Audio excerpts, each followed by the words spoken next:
عزیز طلباء و طالبات، آج ہم بی اے سال سوم کا پہلا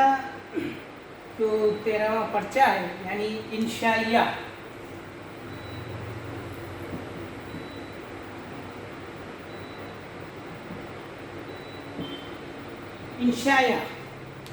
اس پرچے کے بارے میں پڑھیں گے۔ تو ہم نے پہلے ہی کہا تھا کہ انشائیہ کیا ہے، انشائیہ کی اہمیت کیا ہے، اور انشائیہ کا اردو کے دوسرے نثری اصناف کے متعلق کیا باتیں ہیں، کیا خیال ہے، اور اس کی جامع تعریف کیا ہو سکتی ہے، یہ ہمیں یہاں پر دیکھنا ہے۔ تو سب سے پہلے یاد رکھیے کہ اردو ادب میں دو جو صنف ہوتے ہیں یعنی نثری صنف اور شعری صنف۔ نثری صنف میں کون کون سی اصناف کا شمار ہوتا ہے؟ تو یہاں پر بھی دو چیزیں آتی ہے، ایک افسانوی اور ایک غیر افسانوی۔ یہاں پر یہ دو چیزیں ہوتی ہے، اور شعری اصناف میں غزل، نظم اور رباعی، مثنوی، مرثیہ، قصیدہ، خطہ، ایسے بہت سارے جو ہے شعری اس میں جو ہے وہ شعری اصناف میں آئیں گے۔ اور نثری اصناف میں جو آئیں گے وہ کون کون سے ہیں؟ تو نمبر 1 داستان، ناول، افسانہ، ڈرامہ، خاکہ، اور اس کے علاوہ سفر نامے، اور کیا کہیں گے اسے، آپ بیتی، سرگزشت، خود نوشت،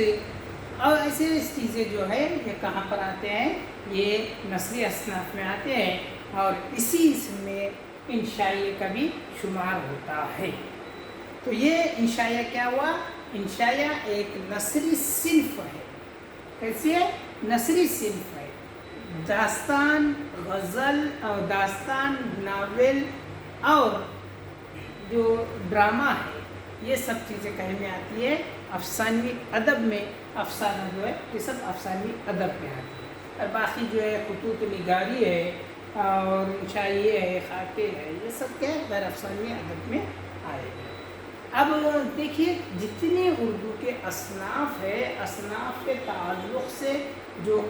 باتیں ہیں یا اس کی تعریف بیان کرنے کے لیے کہا جائے تو کسی بھی صنف کی ایک مکمل اور جامع تعریف نہیں کہہ سکتے۔ جیسا آپ دوسرے مضامین میں کہتے ہیں کہ مضمون ریاضی وغیرہ بھی دیکھتے ہیں کہ 2 + 2 کیا ہوتا ہے؟ وہ 4 ہی ہوتا ہے، لیکن ادب میں ہر چیز کا ایسا ایک پیمانہ نہیں ہوتا ہے کہ جو مکمل طور پر اسی پر کیا ہو جائے، وہ فٹ ہو جائے۔ اس کے لیے تو یہاں پر بھی یہ جو مختلف اصناف ہے، چاہے وہ داستان ہے، کہا گیا کہ داستان کیا ہوتی ہے، اس کی جب تعریف بیان کی جائے تو تعریف میں مختلف انداز کہا گیا کہ ہر ایک ماہرین نے اپنے متعلق، اپنے وسیع مطالعے اور تجربے کے بنا پر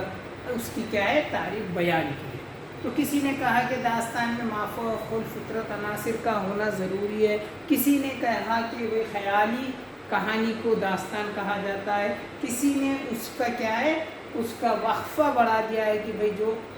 کیا ہے ہزاروں صفحات پر مشتمل ہو، اور اس طریقے سے الگ الگ انداز میں کیا ہر صنف کی ایک تعریف بیان کی گئی ہے جو وقتی طور پر کہیں نہ کہیں یہاں پر فٹ ہو جاتی ہے، جس کو ہم زیادہ سے زیادہ ماہرین نے ایک جگہ یا ایک نقطے کو بیان کیا ہے، ہم اس کو کیا کرتے ہیں ایک جامع تعریف کے طور پر مان کر اسی تعریف کو وہ اہم سمجھ لیتے ہیں۔ بالکل ویسا ہی ناول تو کہا گیا، ناول میں بھی وہی ہے، صفحات کا ہے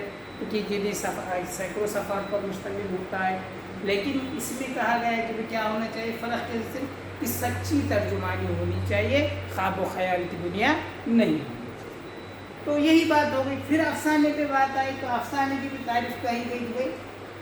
اس میں کوئی قصہ ہونا چاہیے، کہانی ہونی چاہیے، تو کہا گیا کہ کوئی سچی ترجمانی بھی ہونی چاہیے، لیکن کہا گیا کہ اس کی وقت کی پابندی ہونی چاہیے کیونکہ دور جدید آ چکا تھا، اور اس کی مناسبت سے پہلے زمانے کی طرح فرصت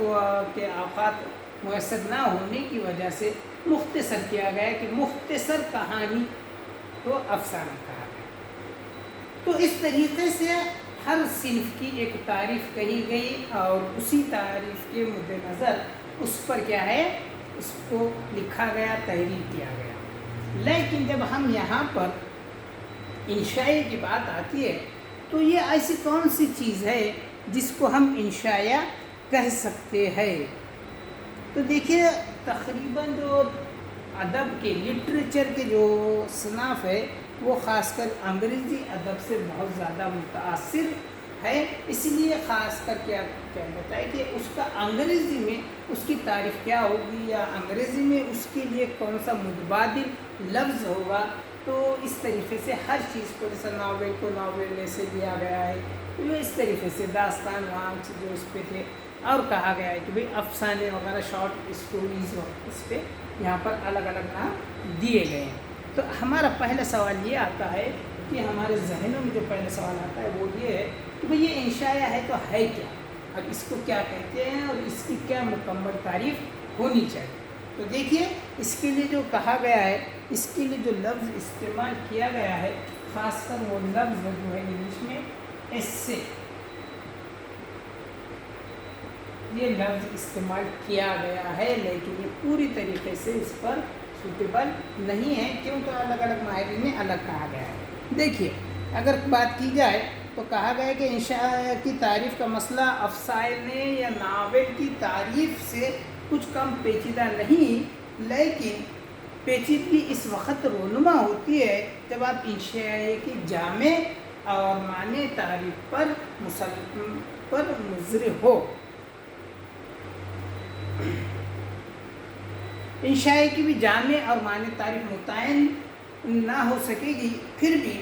لوگ افسانے اور ناول کی طرح انشائیہ کو بھی کچھ عام خصوصیت کی مدد سے پہچان سکتے ہیں کہ یہ انشائیہ صنف ہے۔ چونکہ ہمارے ادب کے تمام اصناف جو ہے وہ انگریزی ادب سے متاثر ہے، اس لیے کوشش یہ کی جاتی ہے کوئی بھی صنف کو سمجھنے کے لیے یا کوئی بھی صنف کو اس کے صنف کو سمجھنے کے لیے، اس کے معنی نکالنے کے لیے ہم انگریزی ادب کا سہارا لیتے ہیں۔ تو یہاں پر بھی اس کے لیے جو لفظ استعمال کیا گیا وہ ایسے ہی استعمال کیا جانے لگا۔ اگر اس کی تعریف اگر کہا جائے تو مختلف اس کی قسمیں بھی ہے، کسی نے پرسنل ایسے بھی کہا کہ بھئی ایسے میں بھی کیسے ہے، پرسنل ایسے بھی ہے، اور دوسرے کہا گیا کہ فیملیئر ایسے بھی ہے۔ تو ایسے کی تعریف اگر بیان کی جائے تو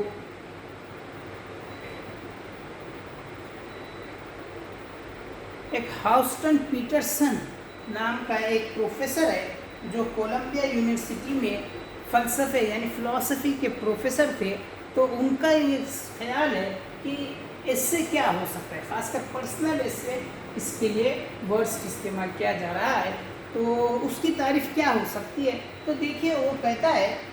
کہ کم سے کم اس مجموعے کے لیے ایسے کا مطلب تحریر کا ایک ایسا چھوٹا سا 1 سے 20 یا 30 صفحے تک ٹکڑا ہوگا جس میں کسی بھی موضوع سے بحث کی گئی ہو، مگر شخصی، غیر رسمی اور غیر مثنوی انداز میں۔ دیکھیے 3 چیزوں کا ذکر کیا ہے کہ وہ شخصی ہونی چاہیے، دوسرا کہا گیا ہے کہ غیر رسمی ہونی چاہیے، اور تیسرا کہا گیا ہے کہ غیر مثنوی انداز میں۔ ایسے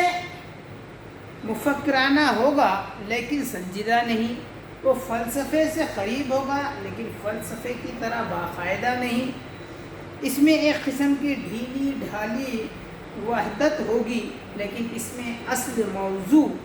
سے مسرت بخش انحراف بھی ہوگا۔ وہ ہمیں مصنف کی رائے سے اتفاق کی نوعیت دے سکتا ہے لیکن وہ ہمیں اتفاق رائے پر مجبور نہ کر سکے گا۔ ایسے چاہے وہ کچھ بھی ہو، وہ ہمارا دوست اور لفظوں کا فنکار ہوتا ہے۔ ورجینیا وولف نے کہا تھا کہ اسے یہ ضرور جاننا چاہیے، اور اولی شرط یہ رکھی تھی کہ کس طرح لکھنا چاہیے۔ دیکھیے اگر ہم اب اس تعریف کی طرف جاتے ہیں جو ہاؤسٹن پیٹرسن نے کہا تھا، تو کیا کہہ رہا ہے کہ وہ کیا ہونا چاہیے، پہلے تو کہہ دیا ہے کہ بھائی مختصر ہونا چاہیے، زیادہ لیکن جس طریقے سے داستان اور ناول سینکڑوں صفحات پر مشتمل ہوتے تھے وہ یہاں نہیں ہے۔ دوسرا کہا گیا ہے کہ کیا ہونی چاہیے، تو دوسرا کہا گیا ہے کہ اس میں یہ شخصی ہوگا، یعنی کسی شخص سے متعلق یا ایک اس میں شخص سے ہی متعلق اس پہ رہے گا۔ دوسرا کہا گیا کہ غیر رسمی ہونی چاہیے۔ غیر رسمی مطلب یہ ہے کہ کوئی باضابطہ طور پر ایسا کوئی ملاقات یا وقت یا ایسا کوئی منصوبہ بندی کر کے ذریعے تحریر کردہ انشاء نہیں، بلکہ غیر رسمی ہوگا اس پہ۔ اب تیسرا کہا گیا ہے کہ اس میں مثنوی انداز نہیں ہوتا،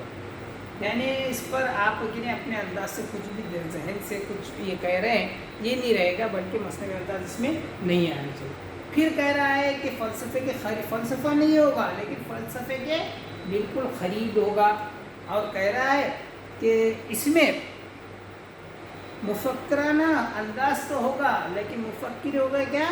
بالکل نہیں۔ پھر کہہ رہے ہیں کہ اس میں خاص کر جو باتیں کی جائیں گی وہ 20 سے 30 صفحات کے درمیان میں ہو سکتی ہے، یا مختصر بھی ہو سکتی ہے اس میں، تو جنرلی 20 سے 30 کے اندر ہی ہونی چاہیے۔ خیر جو ہے یہاں پر ہم اتنی باتوں کو سمجھتے ہیں